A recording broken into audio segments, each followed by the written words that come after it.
So Om Shanti means is a greeting of peace.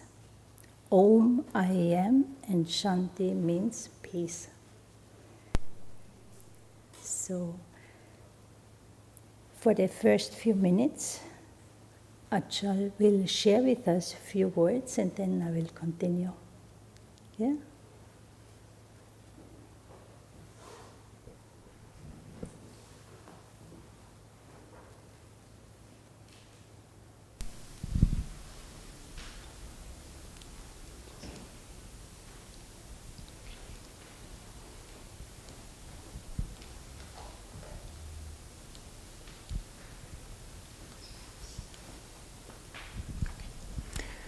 Hello, good evening everyone. Welcome on Zoom, in person everyone. Once again, very warm welcome. Just a few thoughts. So our today's topic, if has anyone looked at today's topic? No?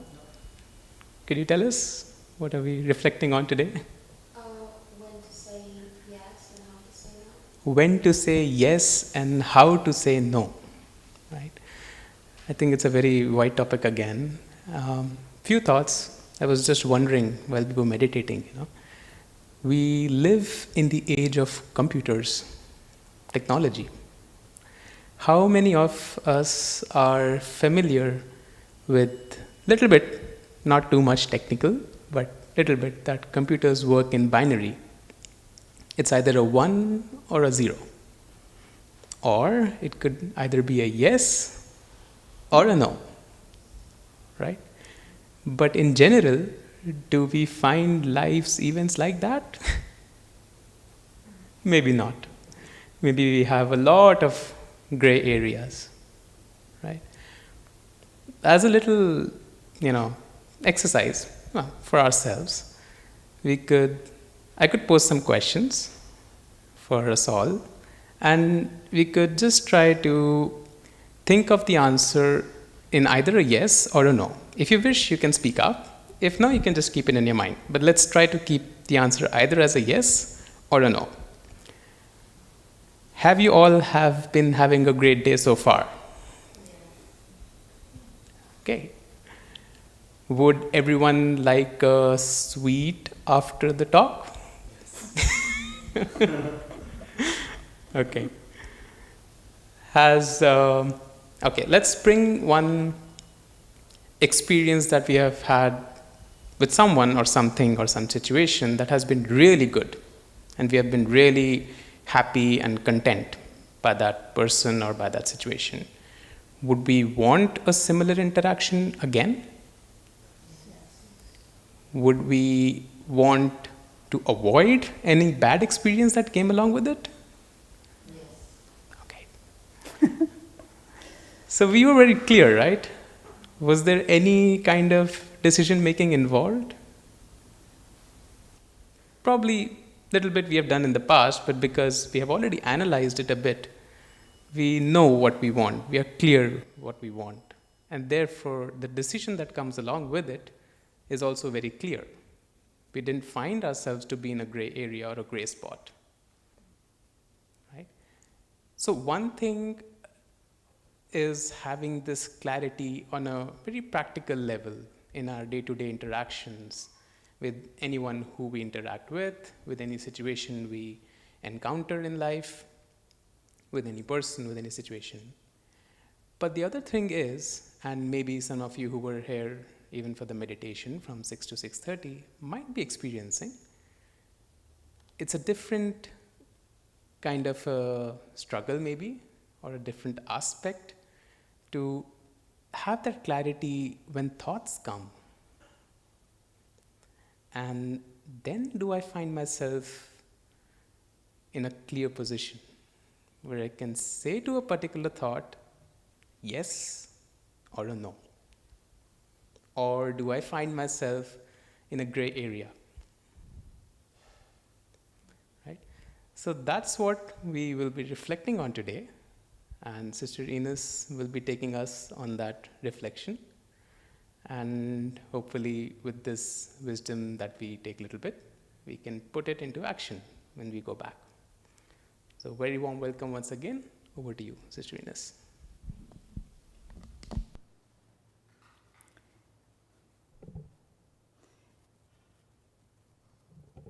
So thank you for your insights, for your training. So the topic, when to say yes, how to say no, is an important one, right?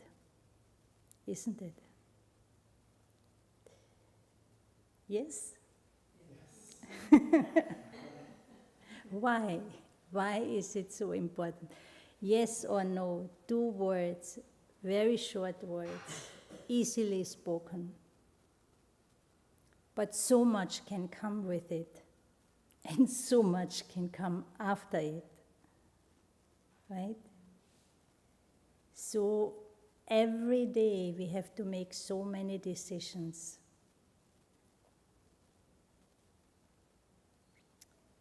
But it's not necessarily after I make a decision, I say yes or no, that I am also happy and content. And everything works out well, right? It's very likely that many times we have actually the experience. We say yes, we commit to something, to do something, but at some point, then we find ourselves in a place where we are struggling, right? I'm not really happy with myself. Maybe the task is not really moving forward. Maybe I cannot hold the commitment. Internally, there's a going forward and backward. Should I not? What if I don't? What if I yes? If I do it, what will happen if I don't? Then it could continue at times. Then we start, if we are really struggling inside, then my thoughts will go to that person who had asked or told me. And will have some not the most noble thoughts about that person, right? And so we find it's possible. We start out with some enthusiasm, with some interest, and I want to help, I want to say yes, and I do say yes, but then eventually we end up in a very different place. So whether it's yes or no, it's all about decision making, right? And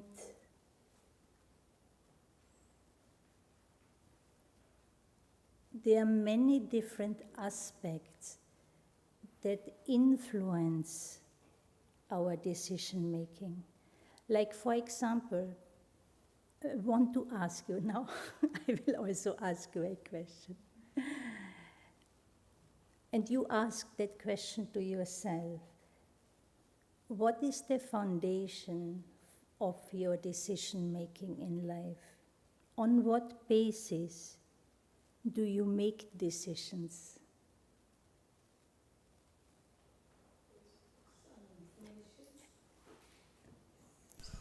Yeah, please use the microphone, then everyone can hear it. Some information. Information, maybe I ask someone, or I read about it maybe, or something that I have learned. Yeah. What else? Yeah. The lady behind us. I was going to say like self-betterment or the betterment of others. For the self-betterment or the betterment of others? Yeah. Yeah, what is good for the self, what is good for someone else? Something like that? Yeah. Beautiful, yeah. Thank you. Some principles about the person who I want to become, or the person who I am to be. For the person you want to be, right? Yeah, so you're speaking to your values. right? What you value in life, what you stand for, what you want to stand for in life. If there is alignment, right? Yeah. Anyone else wants to share?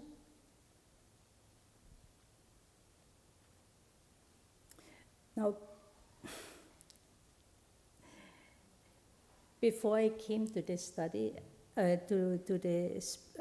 before I started the spiritual study, I went to university, this and that, I did all of that. I came here and I thought I know a lot and I thought I have a lot of clarity. Until the time came where I discovered that where I realized I don't have much clarity at all. And in different areas of my life, things were not going the way I would have wished. But then if I ask myself, what is it really that I want, I also couldn't give myself a clear answer. And there were different, I came from Europe, from a small town, from the countryside to New York without any preparation. I just landed here and I thought everything will work out perfectly. But especially New York is offering up to now, so many varieties, opportunities, possibilities at all different levels. So I was like totally overwhelmed. I had to make decisions. Then I realized, and that's why I'm mentioning it, I started to think and I started to decide, but things just did not want it to work out. So then eventually I started to realize I have no foundation, no basis on what basis to make my decisions for life, right? And so then when I started this spiritual journey, all of it started to become more and more clear to me also. I mean, still on the journey, still a lot to learn. It's an ongoing process, right? We will have to learn probably until the end of our life in order to really take benefit from life.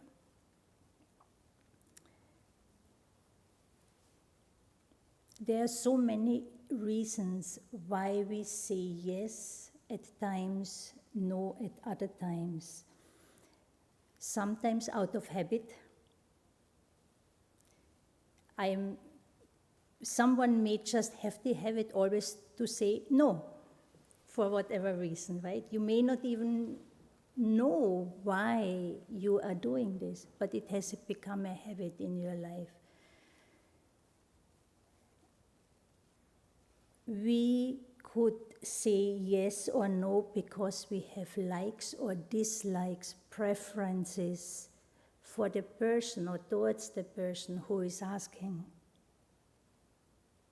That will influence many times why I would say yes or no. I might be interested in doing something together, or taking on this project, but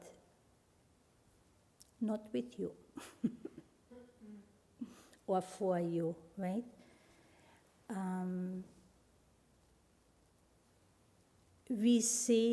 Many times we say yes out of fear.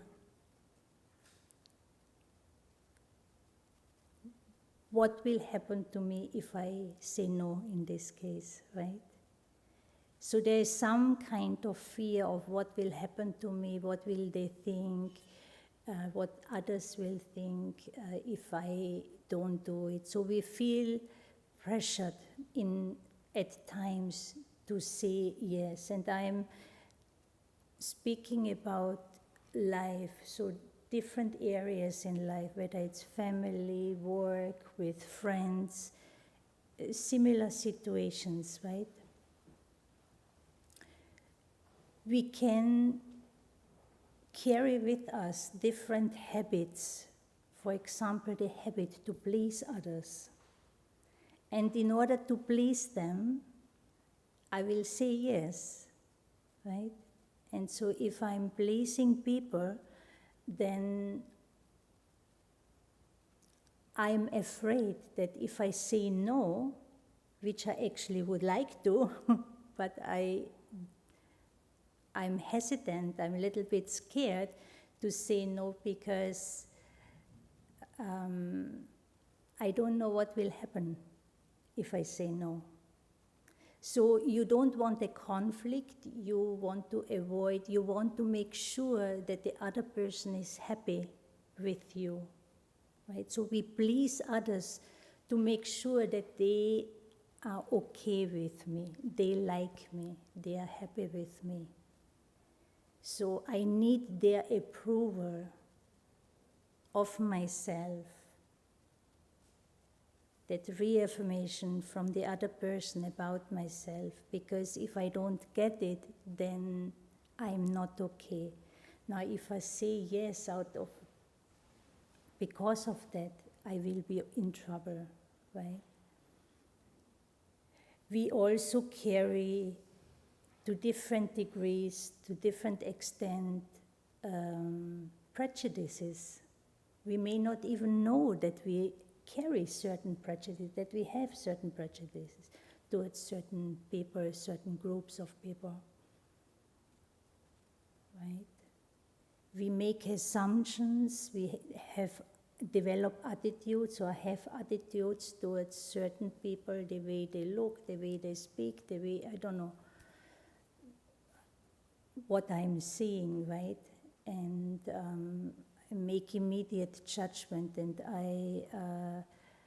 I see them in a certain way which may be true, which may not be true. Most of the time it's not true because it's based on assumptions that I have. It might be based on stereotypes that I know about and think about. And coming back to pleasing others, right? That is a very good example, for example, out of fear, if I say yes out of fear. These are examples where I compromise my own, what is true to me. I compromise what might serve me, what might be good to me, just in order to please others, because I think then I will be okay. So I give more weight, more value to the other person, what they think about me, how they see me, than how I think about myself and what I value about myself and how I feel about myself, how I see myself, what is true to me, right? Can you see that? And there might be more reasons, influences that make me at times say yes and no. Sometimes I'm able to make a more or less appropriate judgment, but in terms of person, in terms of task, but I am not in my self-respect, right? And most likely there is in the background of the mind, there's some kind of undercurrent, some kind of influence also working on me. So I say no, but also the way I say it is not very satisfying. I can say no from a very reactive place, from a very disrespectful place, because I'm not holding that respect for my own self. So again, I'm compromising something within my own self, right?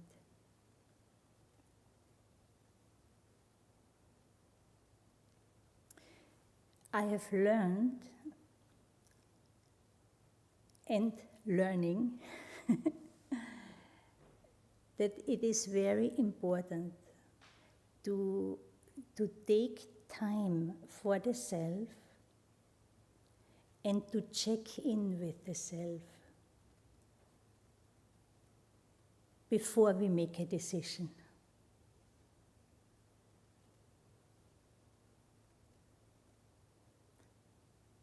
So that when I make a decision and I say yes, I am clear where I am coming from, why I said yes, then I will also have the strength to carry it through.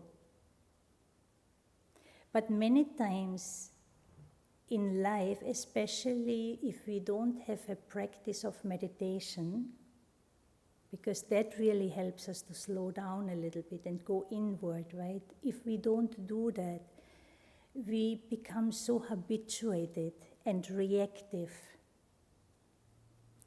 And our answers are very impulsive.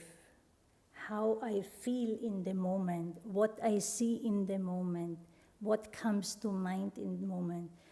Maybe a past experience that gets triggered and that makes me say yes or no right away, right? So we are very fast with giving answers,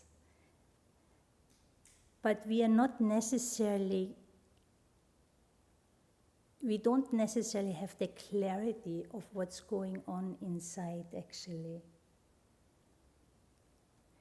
And the more we learn about the self, the more I come to know myself in a bigger picture, have more awareness about myself, more clarity, more awareness, more understanding of what is going on inside of me. And to consider that and make choices, informed choices, where I do not disregard how I feel about it, what my thoughts are, right? So taking time to look inward and come to know the self at different levels will allow me to make more and more decisions that will be of benefit for myself.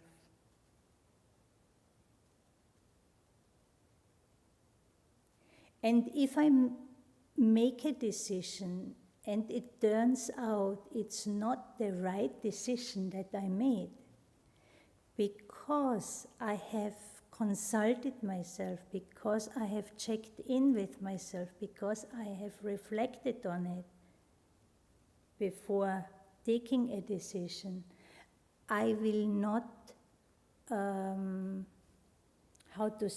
will be able to maybe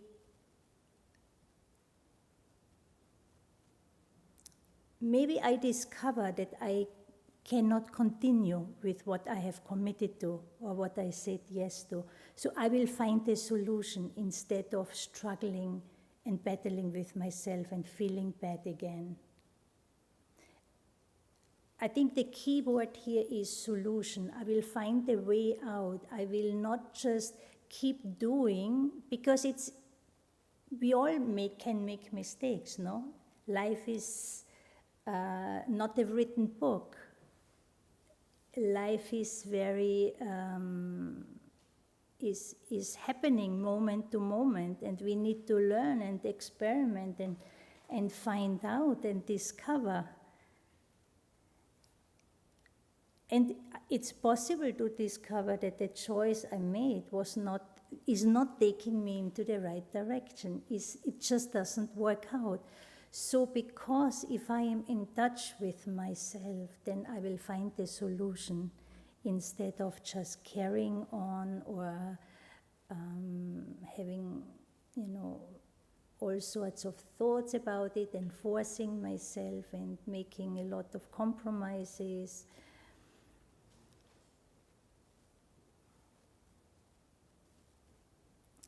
It was very interesting. in today's, we have daily spiritual classes in the morning. And in today's class, there was also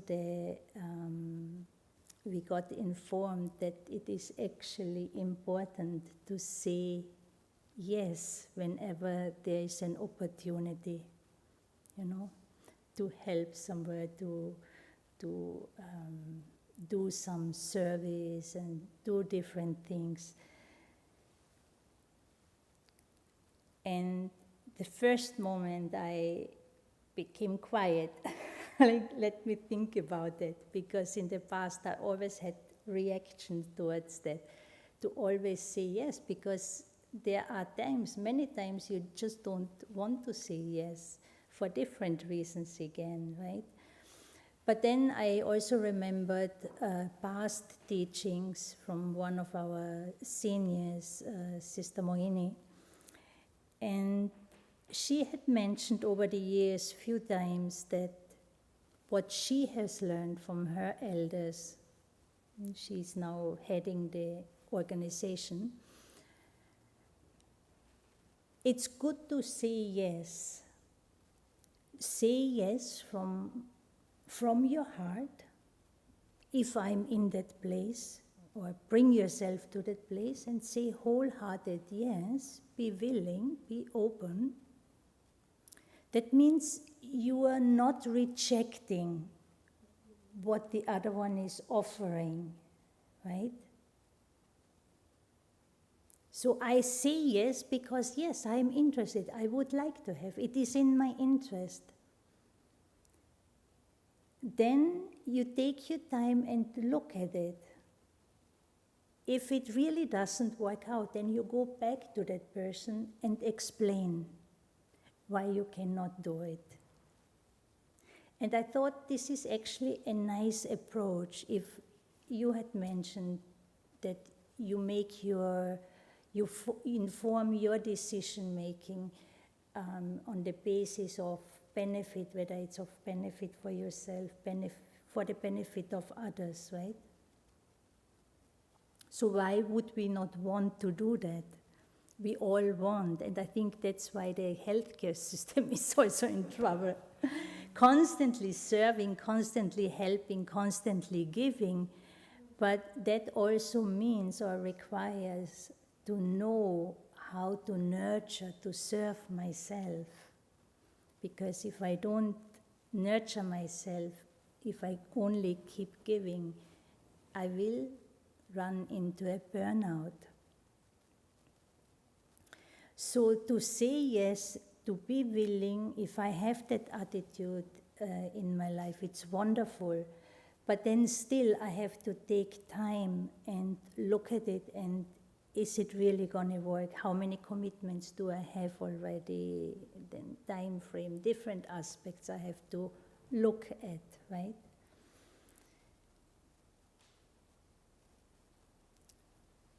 But we can do that only if we have developed that capacity, that inner capacity that gives me that space to say yes. But then because there is respect for the self, there is value for the self, I will check if I really can live up to the commitment, and then accordingly I will inform the person.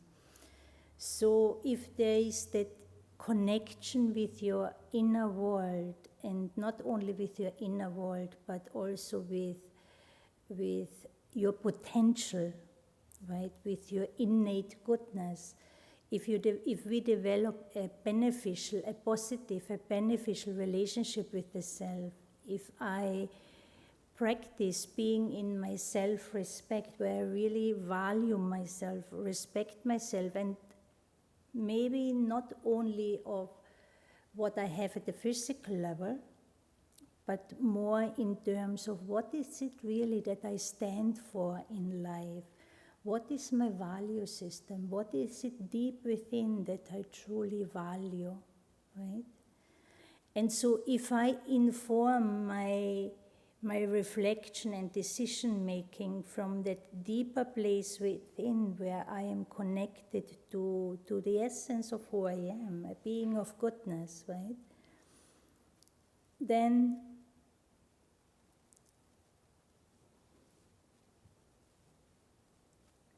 we can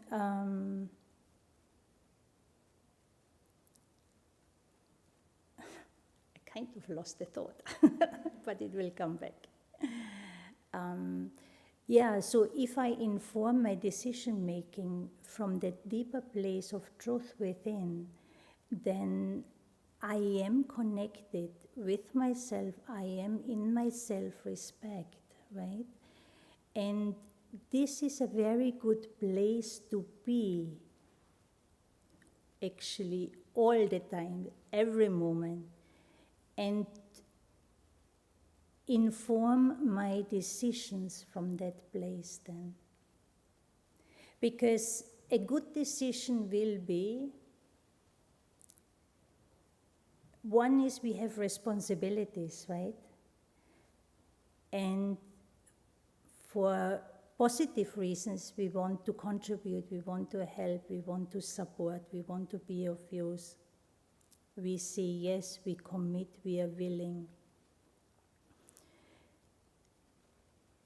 But as we discovered, or as we said, that is not necessarily enough in all situations. I also need to know about my capacity. I need to know about how much can I stretch myself, right?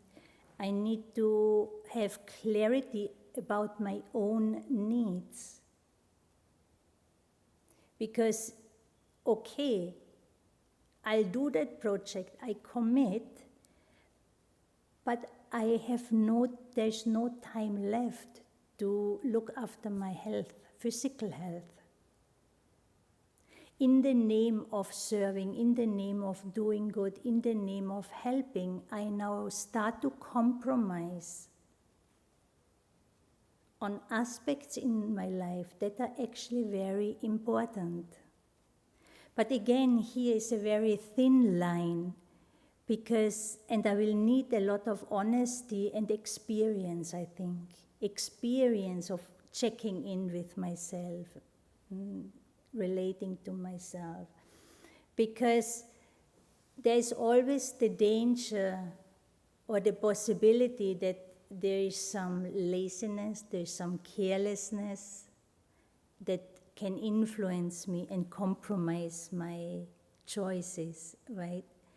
So I think the more comfortable I am with myself, the more I know myself in a broader context. I know my strengths, I know my weaknesses, and I develop the strength to be really clear and honest with myself. I don't have the need to or be afraid of seeing certain things, afraid of certain weaknesses, afraid of certain feelings.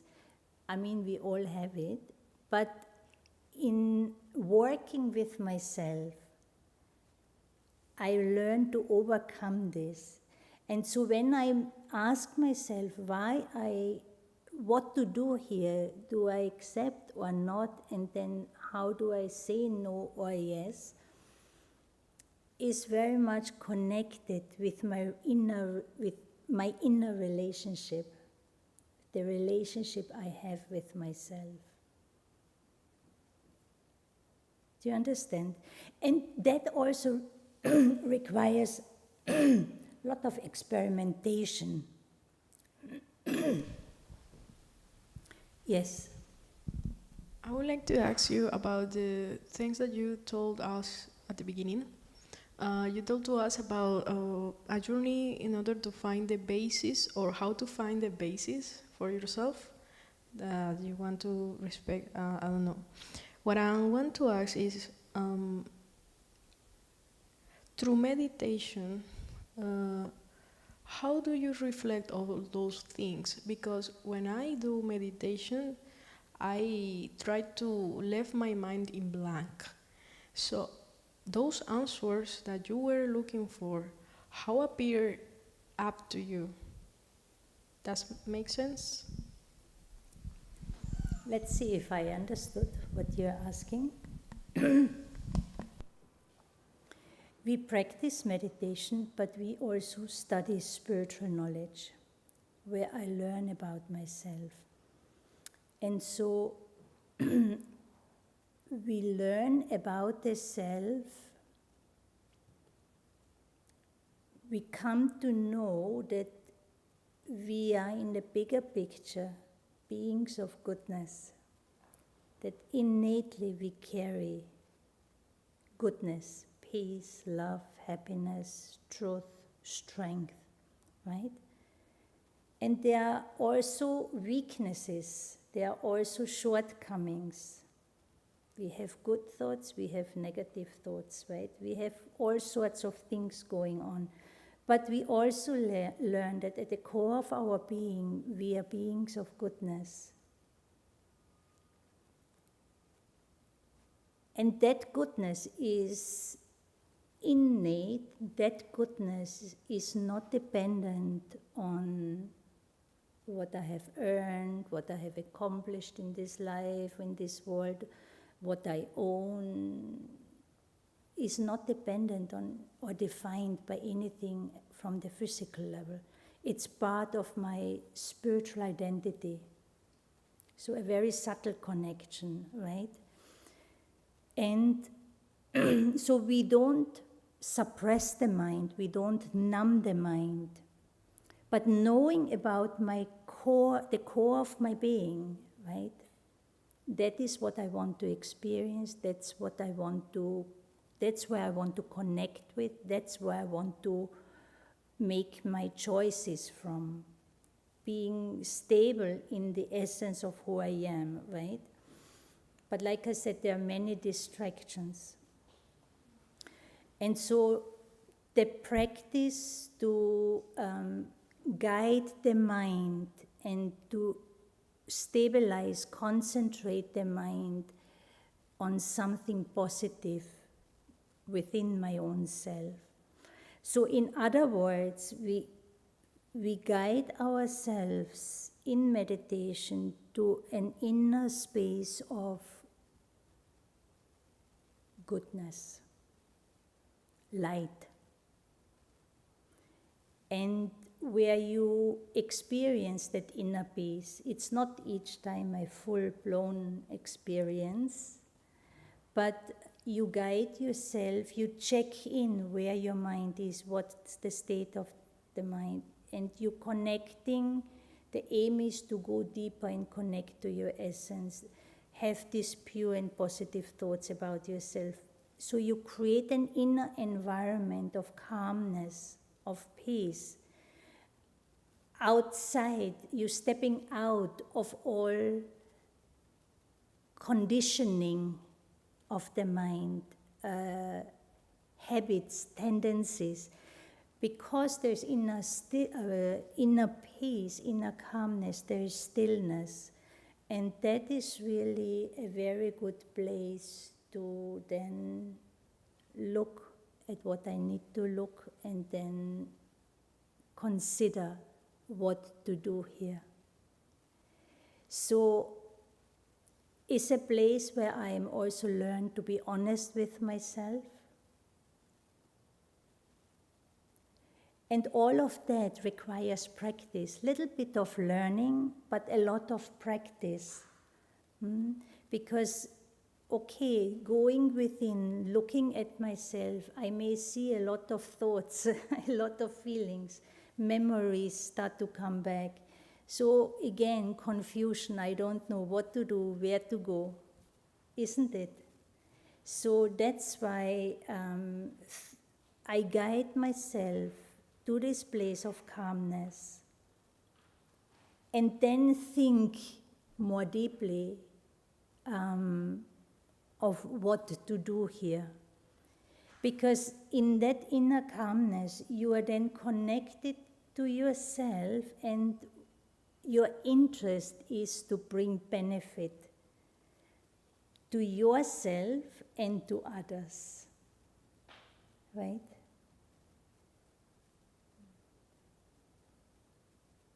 Does this answer your question to some degree? Yeah. You see, going within, then some connect with their intuition. Is good, but is also not necessarily leading me into the right direction all the time. Many, many decisions we make are informed, and our way of thinking is informed just by how I feel, how I wake up, and how I feel today.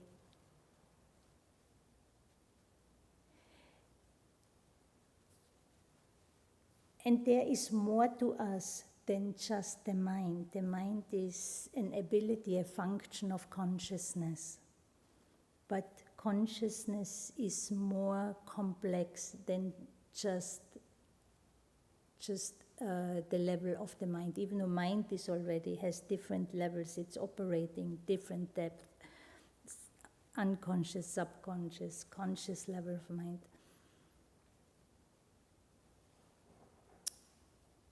I think what I want to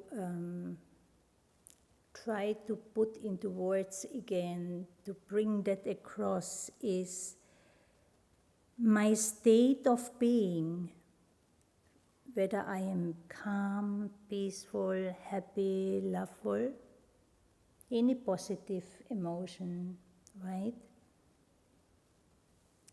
And I use my ability to think and to discern, then my inner abilities will work for me, for the benefit, but not out of selfish reasons. Yeah? I'm able to make more appropriate and accurate judgments.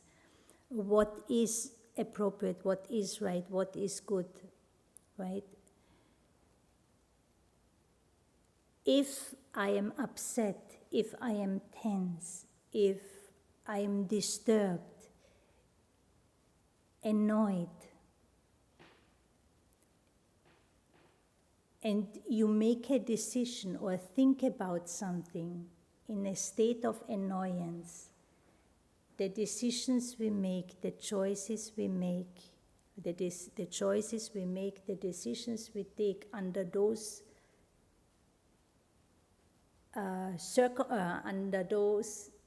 under those influences, in that state of being annoyed, upset, my quality of thinking, my thought process, and my decision making ultimately is totally influenced by that annoyance. And my inner abilities, my ability to think, my ability to discern and decide will work against me. Against means under the influence of being selfish, of being needy, of being wanting something. Any form of negative emotion is there out of selfishness, makes me more selfish. I want, I need. I'm operating from a place of deficiency. And that impacts my way, how I think, the quality of my thinking, the quality of my thoughts, the quality of my thought process gets compromised. And I will do something which I will regret afterwards. So that's why through meditation, through connecting inwardly, the aim is to give you, and it's not that when I sit down and meditate or take few moments that I always able to immediately create that calm and serene space within. There are things in life, situations that can affect you heavily, where you're very reactive. Then it would be really advisable to take time and wait Give yourself time. That could take days, maybe even weeks, until you come out of that influence before you think about it, before you make a life decision. It's never, especially if you have to make significant decisions, it's really advisable to take time for that and take that decisions at the point after you have reflected few times and you are coming from a very calm place and not reactive place. So principle here that we are learning that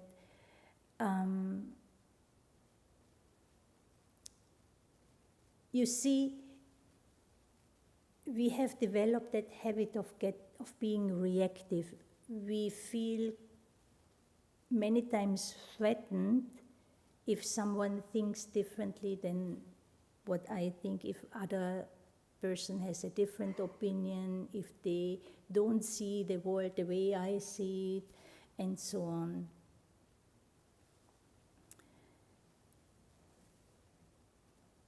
And so it takes time to, differences don't have to be threatening, right? But we operate very much on that level. So to understand that there are things at a more subtle level that we have in common, and everyone has the right to be and do and think and say what is their choice is out of my control, right? But what is under my control, and what is my responsibility actually, is to make sure that I check in with my own self, that I am in my self-respect. I can change myself, but I cannot change anyone else. And that's where we many times out of balance. Our attention, our focus, our mind and attention is on other people. What will they say? What will they think? How do they see me? What will happen to me if I don't say yes, if I don't agree? And I am disconnected from myself, and therefore I am not in my power. I am actually in a very, very weak place. I cannot be in two places at the same time. Either my focus and concentration is on myself, and that's where I operate from, and I share with the outside. Yes, I listen respectfully, I consider, but always come back to your own self and ask yourself, is this truly what I want? Is this right for me? It may be the right thing for someone, but not necessarily for you, even though they mean it very well for you. So, giving attention and respect to the self is very, very much important, because otherwise I'm disconnected from myself. I'm connected with others. And so on what basis do I operate now? Do you understand? I cannot appreciate the greatness or the goodness of someone if I am not connected to my own goodness and greatness. And I think this is a huge, huge lesson that we as humans now need to start to understand and come back to. I think at one point it was most natural for us to be our true self, to be the embodiment of goodness. Have complete self-awareness and share that light with others. But we've forgotten, we lost power, and we got influenced by the darkness, by habits and tendencies that work against us. Goodness is the light, negativity is darkness. Think about it in this way. And it's a journey. Yes. I feel like you gave so much wisdom. And like what I'm taking away from it is when you think or operate from a place of peace and joy, you unlock a lot of clarity. Versus when you think and operate from a place of confusion or annoyance, you unlock a lot of chaos. And it made me really think about, you mentioned honesty, like how do you check in with yourself? And I feel like I speak for myself personally, like sometimes it's hard to be honest with yourself, especially when it's something you don't want to admit, right? Like self-abandonment, self-neglect, and, low self-worth, low self-esteem. Sometimes you don't want to admit, ego gets in the way. How can you process those things? So, because it's important to check in and be aware of them, but do it in a way that's not self-destructive. I feel like that's what I really struggle with, or I try to find what's the line, right? Beautiful, beautiful question. But yours, we see, right, how topic is just about yes or no, how to say yes or no. But how much is behind, how much deep waters we are actually diving, right?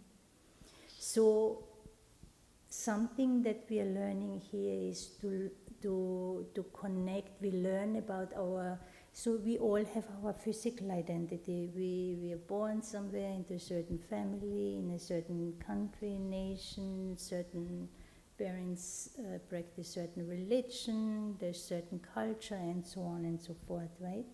Which is given. But then, who is the one who is thinking, feeling, reasoning, who has willpower, who has awareness, who is aware about the body, about my feelings, about my thoughts?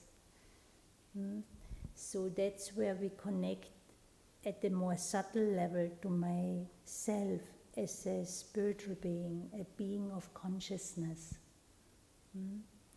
And at the physical level, at the human level, at the bodily level, we experience happiness, we experience peace. I'm happy if I get my chocolate. I'm happy if I get promoted. I'm happy if I can travel through the world. We do things in order to be happy. We go to places in order to experience peace, and it's all good, but it's very limited. It may last for some time, but it will certainly last for only a certain time. And many meditation practices, you have a good experiences, you go to places, you have good experiences, but then you come back into your old situations and you're right there where you left, meaning no change. And so when we now learn to connect to our spiritual identity, when we learn about that we are beings of consciousness, I'm conscious, self-aware. Now, part of consciousness is peace. Part of consciousness is love, is strength, is wisdom. And in my original state of being, whenever I started my journey, right, I am the embodiment of this innate goodness. I am the light. I am light. And only light. There is no trace of shadow, there is no trace of weakness, of deficiency. Nothing. I'm the embodiment of beauty, the beauty is really all the based on peace, love, wisdom, the qualities that emerge in interaction with other beings, with nature. There is respect, there is kindness, there is compassion, there is sweetness. What else? Honesty. The beauty, I connect with the beauty of the being, of myself. I connect with my innate goodness. And this is how we empower ourselves. If you start to recognize or connect to the core, the essence of your being, and you recognize that you, the being, human part, and the being part is the consciousness, and that consciousness is originally full of light, and this is truly who I am. But over a long period of time, many things have happened. I forgot, I became weak. Influences. Just think, even if you do not believe in rebirth, just within one life, babies are like, there's so much purity. They're so cute, so sweet. But what happens to us? Where the sweetness goes. So many different influences, right? And nowhere in the world we are learning like how to see the self in a healthy way. It's always connected to the body. But if I get what I want, I will be happy. If I don't get it, I don't. But when it's coming from the more subtle dimension, I have it already. So even if I don't experience that peace or that beauty, that love all the time, but my reference point is not what I am at this point. My reference point is my original state of being. And this is what I need to remind myself of. And the more I connect to that, the more I emerge it, the more I have faith in myself in this way, right? Honesty now is in relation to my reference point. So I am practicing seeing and experiencing myself as this being of light that has the goodness. So I'm starting at the level of fullness because my reference point is my original state, not what I have become now, right?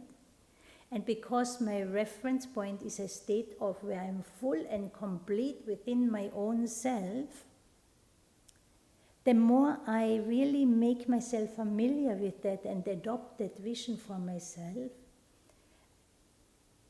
you will have beautiful experiences, but also we lose fear of darkness, fear of anger, fear of not feeling worthy.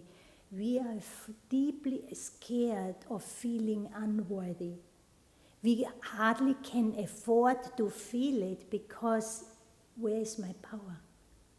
If I feel it, that's all I feel, I'm devastated.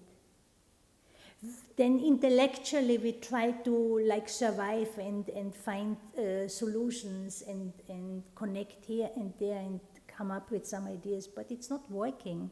So I really, unless I connect to my original state of being, to my true power, I cannot afford to see certain weaknesses inside. Do you understand? And so I learned to see myself the way God sees me, the way the Supreme Being sees me, like the ideal mother sees me, you know? And that is my responsibility. So I need to give value to myself as this being of fullness and complete and perfect. And from there, then gradually, I can afford. You know, you are in your power and you learn about you know now about the light, you learn about the darkness. And the more you keep the devil in the dark, the more powerful it is. But what is that devil? Who is that devil? I am not the devil. You are not the devil. The devil is really the anger. The devil, the ghost, is the attachment, the ego, the false identification, right? And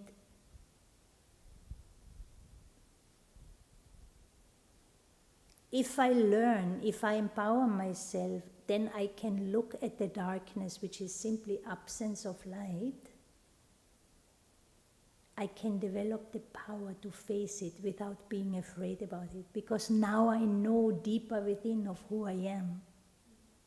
So I don't need to fear it anymore, but I need to take courage to face it. And the more I face it, it's there. Okay, so what?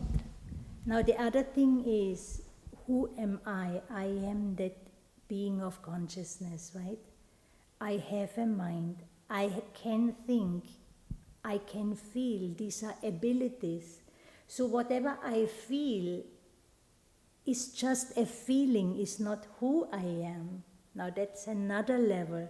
That's very, very important to know about, because we judge ourselves and see ourselves and think ourselves because of how we feel. And that's a big, big mistake. Feelings can come and go. Thoughts can come and go. They can be very positive, they can be very negative. Same with the feelings. So who am I? You understand? So the more I know who I truly am, I can learn to think about myself in a more healthy way, and eventually my feelings will also change.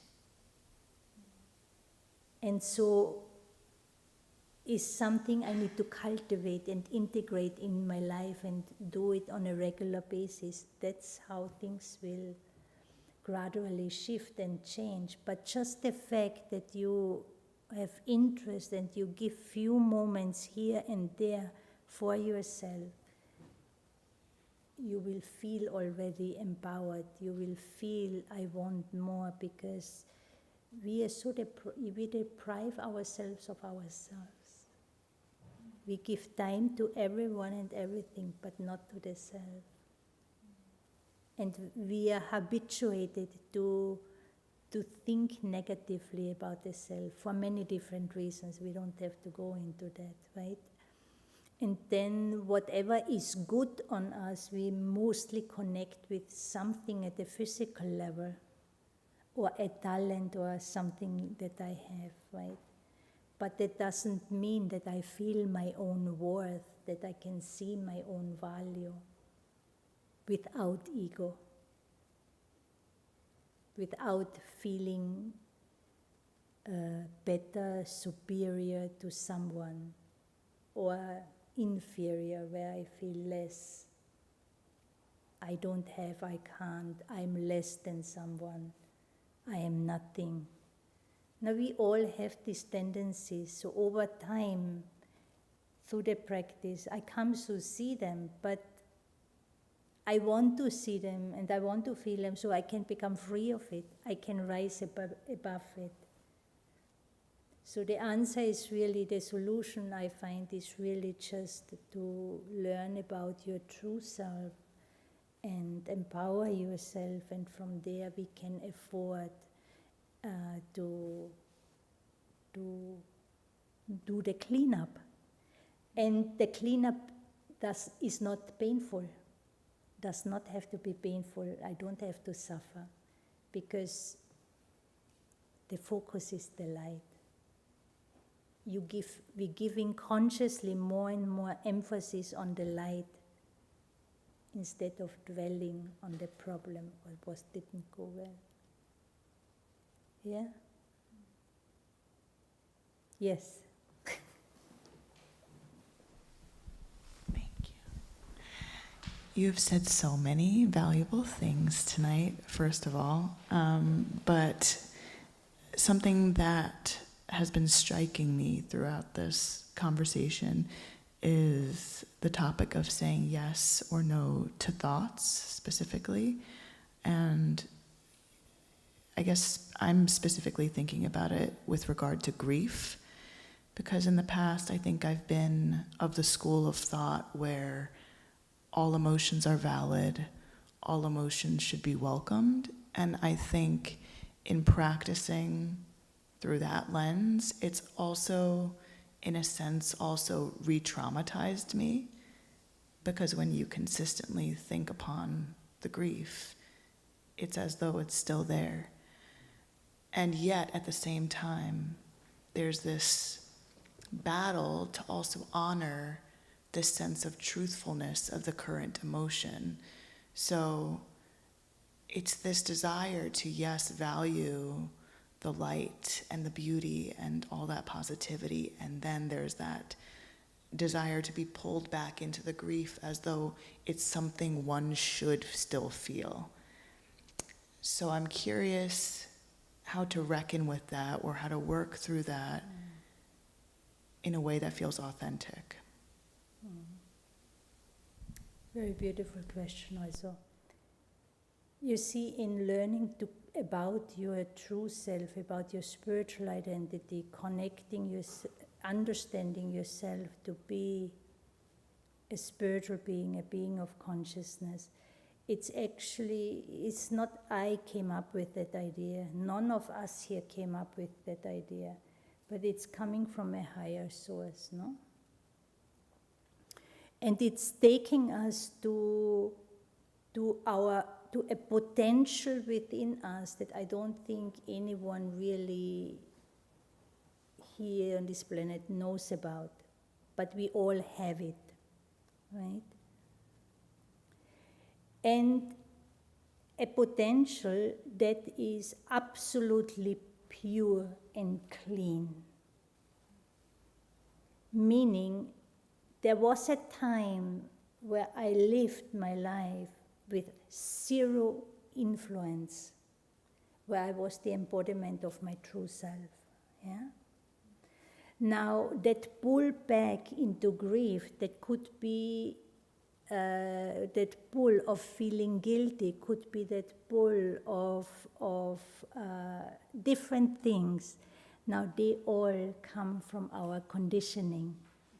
Many cultures, when we grow up, it's all or actually coming from the religious background, the moralistic teachings, where the child has to be the way the parent wants it to be. I am only good if I do what the big ones want of me. We get conditioned, no? There are different moral standards, norms in different cultures. Many times we grow up where there is no space to express your anger. So what the child will do, will suppress it. And I don't want to think even about the domestic violence and what's happening to children.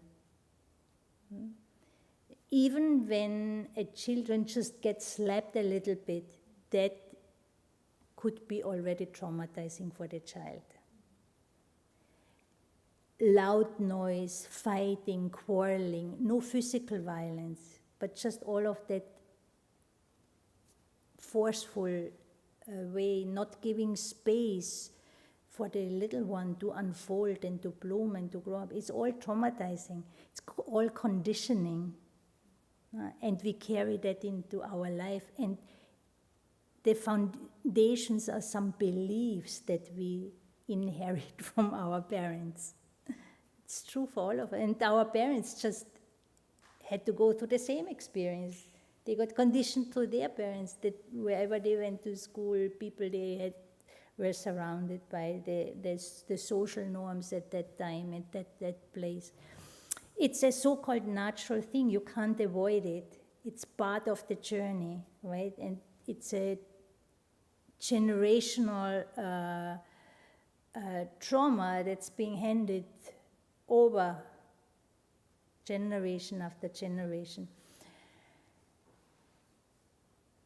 And when we refer to the practice of connecting to the self, being soul conscious and aware of who I am, with the help of the Supreme Being, the ocean of love, the ocean of peace, the ocean of truth. You gradually take yourself out, you're learning to step out of all the different conditionings. We come to know, if I practice purity at the level of my thoughts, at the level of my intentions, and then at the level of my actions, right? Then I will come to see those kind of influences, how I got conditioned. When you think about what happened to you at different stages in life, all influences. Now, I need to recognize that and step out of that through this practice of soul consciousness. Because we got defined and we started to define our own selves based on all the influences from how the world reflected back to us, and we deep things. But I don't know, could you get a little bit of an idea? Yeah. So the more I expand the knowledge about myself and the experience, the practice of connecting with myself in an appropriate way, we will start to see the shadows. And as a being of consciousness, I am eternal, I am immortal. Body is perishable. I existed before, I will exist after. The journey continues. So I can come out from no one ever can get lost in this planet. We are all around, but we take on different forms. That's just something else. But yeah, connecting to my essence, I can then I understand, okay, there's a bull, but then I have a choice. And so there are habits, and these habits can be broken by making choices based on understanding now. My spiritual right, I have a right to peace and happiness, and I reclaim that. Yeah. Okay. So let's just take a moment of silence together, just to close this evening, and just take a moment and connect to yourself, connect inwardly, and maybe just visualize a point of light in your mind. This is the point of stillness, the point of light, point of calm and peace. No matter what is around, different thoughts, just acknowledge the mind might be busy thinking, but come back, and again come back, come back, come back to this point of stillness. Look at this tiny point of light, sparkling light. Look at this beautiful light. I am that light. I am the light of peace, the light of pure love, the light of truth, the light of strength. I am this beautiful flame.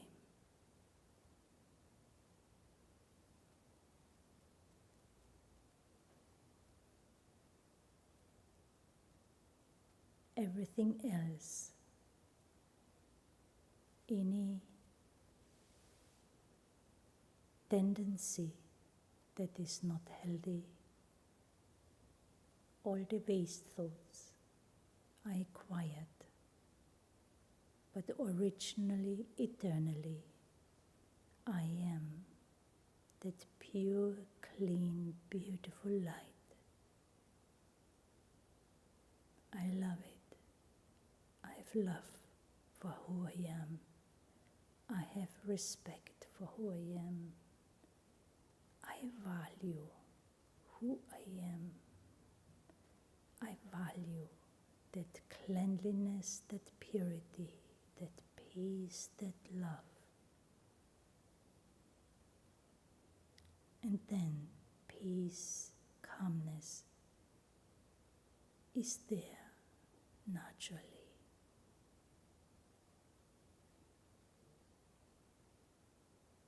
Any disturbing feelings, any extra thoughts, they are in the mind, but I am the light.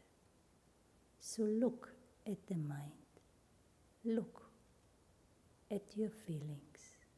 I am not what I feel, I am the light. And the more I hold the focus on the light, yes, the feeling is there, but I do not need to give attention to it. Eventually, that feeling will become less and weaker and weaker. And what remains is this pure, beautiful light. I am that light.